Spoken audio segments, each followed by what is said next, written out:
Assalamualaikum warahmatullahi wabarakatuh. Hari ini kita akan membahas tentang 3 komponen penting ya pada handphone, yaitu CPU, IC power, dan eMMC. Ketiga komponen ini bisa membuat handphone mati total. Jadi ketiga komponen ini wajib normal, wajib ada, dan wajib diperhatikan ya.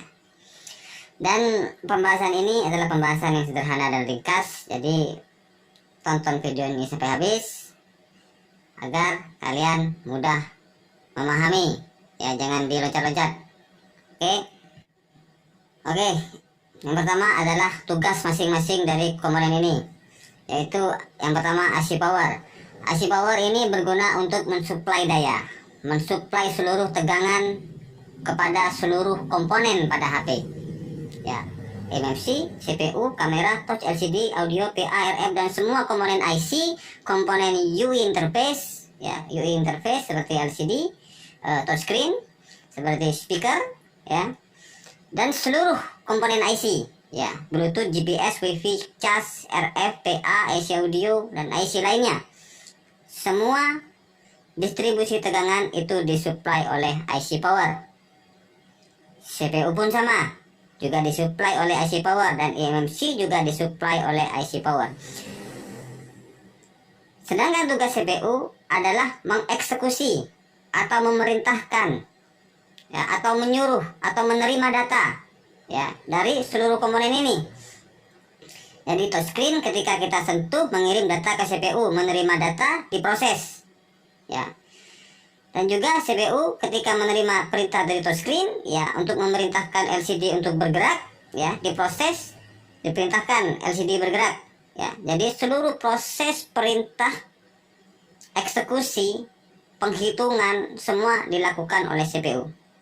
Seluruh, tidak ada komponen HP yang tidak diperintah oleh CPU ya, semua diperintah oleh CPU, termasuk backlight, termasuk suara yang keluar atau suara yang masuk, mic ya, mikrofon atau speaker, itu semua diperintah oleh CPU, walaupun melalui IC audio ya. Jadi IC audio memerintahkan speaker, IC audio diperintahkan oleh CPU.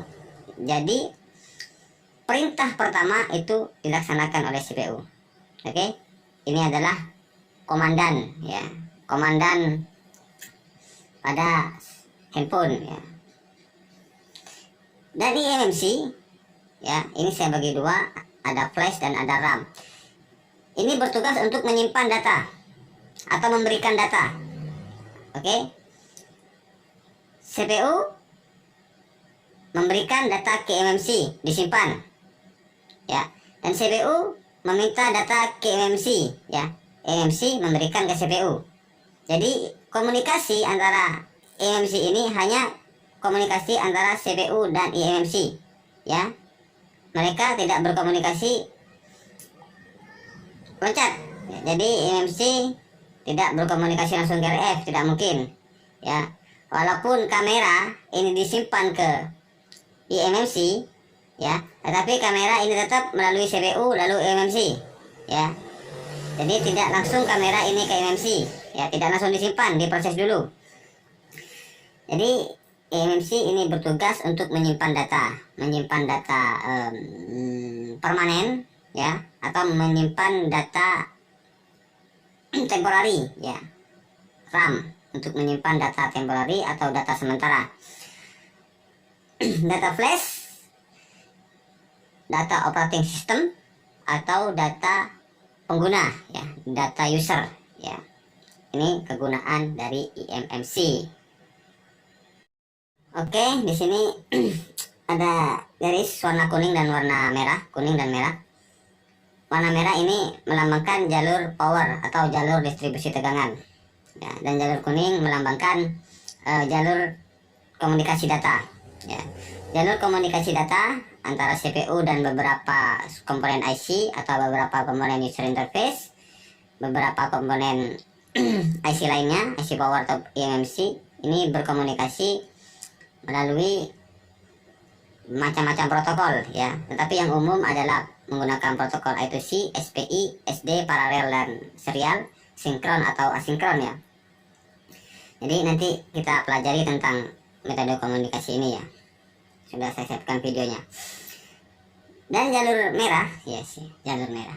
Jalur merah ini melambangkan jalur tegangan yang dikeluarkan oleh AC power ya.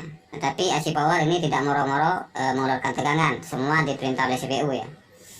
Jadi mengeluarkan tegangan 1,2, 1,8, 2,2, 3,6 dan 5 volt, ini 18 volt tidak ya. Ini dikeluarkan oleh IC lain, IC backlight namanya. Oke, walaupun ini gambar ini sederhana, tetapi kita bisa mempermudah dalam menangani sebuah kerusakan ya. Contoh di sini LCD ya. LCD tidak hidup ya. Walaupun LCD itu normal, LCD normal, tetapi kita pasang ke board tidak hidup ya. Kita tinggal bagi dua. Kita periksa jalur tegangan dan jalur komunikasi. Kan kira-kira seperti itu. Jadi periksa tegangannya, apakah tegangan VCC-nya ada. Tegangan tegangan 1,2, 1,8 atau tegangan yang dibutuhkan oleh LCD ya. Jadi setiap LCD itu membutuhkan tegangan yang berbeda-beda ya. Jadi tergantung dari skema ya. Kita periksa dulu tegangannya ada atau tidak ya. Jika tidak ada ya, kita adakan dulu ya. Ya, kita cari tegangannya putus atau gimana, atau memang AC power tidak mengeluarkan tegangan ya, seperti itu. Jika tegangan ada tetapi LCD tidak hidup, kita tinggal periksa jalur komunikasi antara CPU dan LCD ya. Bisa komunikasi itu SPI, SD atau I2C ya. Kita tinggal lihat skemanya ya. Jadi kita lebih mudah nanti seperti itu. Sama halnya dengan seluruh IC atau seluruh komponen ya. Jika dipastikan part itu normal atau IC itu normal, dipastikan dan tidak hidup, kita periksa jalur tegangannya dulu. Kalau oke ada, kita periksa jalur komunikasi datanya. Apakah jalur komunikasi antara CPU dan IC tersebut itu sampai atau tidak, atau terputus atau tidak ya, atau ada gangguan atau tidak ya, kira-kira seperti itu. Sama halnya dengan eMMC ya. Walaupun di sini ini menggunakan protokol SD mode ya. Ya, jadi ada clock, ada data 1. Apa ini ya? Banyak ini. Dulu. Maaf, data tidak dimatikan ya. Jadi banyak WA masuk ini dan Facebook masuk. Sampai mana tadi sudah ya? Oh, oke, eMMC ini menggunakan protokol SD ya, atau menggunakan protokol hampir sama dengan protokol ketika kita mengakses memory card, mengakses micro SD ya, sama menggunakan protokol SD protokol.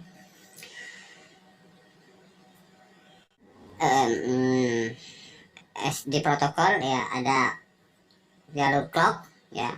Walaupun ini ada dua ya, kita eMMC, CPU ke eMMC ini ke flash ini menggunakan satu garis. Ini sesungguhnya mempermudah saja. Ini banyak garis ya, banyak jalur. Ada jalur clock, ada jalur CMD, ada jalur data 1 sampai data 0 sampai data 7 ya. Data 7 clock, CMD. Ada 9 jalur komunikasi data ya. Dan untuk powernya ada VCC dan VCCQ ya. Jadi ada 11 jalur ya untuk menghidupkan eMMC, atau 11 jalan ya, untuk menghidupkan eMMC. Jadi salah satu jalur ya, jalur data, katakanlah jalur data 4 putus, eMMC tidak akan bisa hidup ya. Oke, bagaimana ciri-ciri kerusakan pada ketiga buah komponen ini ya? CPU, IC CPU, IC power dan eMMC.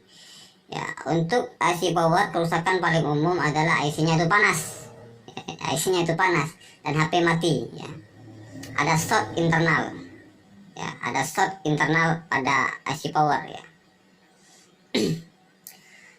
Dan CPU itu biasanya ampere gantung ya, atau mandek, tidak naik sama sekali, tidak naik dan tidak turun. Sama juga ASIC power juga seperti itu. Tetapi bedanya kalau kerusakan pada CPU biasanya itu masih arus itu ada yang masuk ya, arus itu ada yang masuk. Tapi kalau ASIC power kerusakannya walaupun kita pencet tombol power tidak ada arus yang masuk ya. Ya, itu perbedaan yang cukup umum ya, tapi itu tidak terlalu bisa dijadikan bukti. Karena memang kerusakan CPU dan ASIC power ini hampir sama ya, hampir mirip pada beberapa handphone ya, tinggal kita jeli saja. Nanti kita bahaslah tentang CPU dan ASIC power ini, bagaimana cara membedakannya, karena dibutuhkan pembahasan yang sangat panjang gitu. Panjang. Sedangkan nih, untuk eMMC ini cukup mudah ya, walaupun HP itu mati total, jika hanya eMMC-nya rusak ya, CPU dan ASIC power ini normal, kita colokkan ke komputer ya, HP itu terdetek ya, terdetek bootloadernya, terdetek nama CPU-nya, jika Qualcomm terdetek Qualcomm, atau MediaTek jika itu MediaTek atau CPU lainnya. Jadi untuk kerusakan eMMC ini cukup mudah ya, jadi tinggal colok komputer, jika deng ya detek CPU ASIC power tidak ada masalah ya, kira-kira seperti itu. Oke, terima kasih, selamat menonton. Assalamualaikum warahmatullahi wabarakatuh.